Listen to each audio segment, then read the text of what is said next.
বন্ধুরা, আবারও চলে এলাম মা অন্নপূর্ণা রান্না করে রান্নাবান্না নিয়ে। তো আজকে আমাদের রাতে হবে আলুর পরোটা। তো আলুর পরোটা কীভাবে বানায় তোমরা দেখতে পাবো।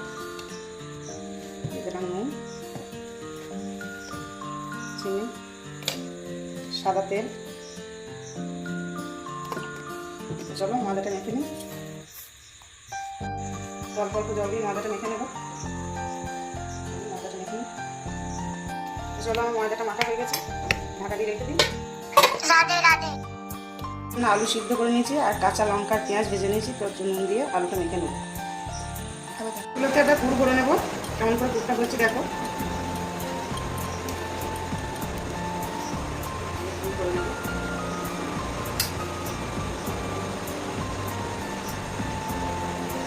এইভাবে পুর করে নেবো।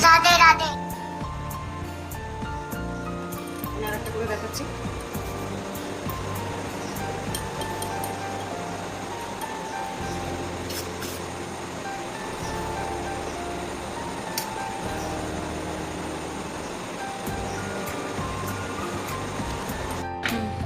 পরোটা বেলে নেবো।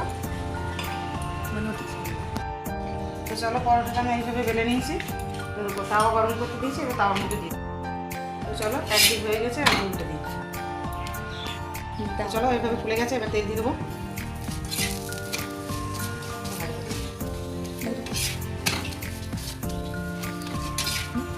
তো আমাদের পরোটা রেডি, গ্যাস বন্ধ করে দিই।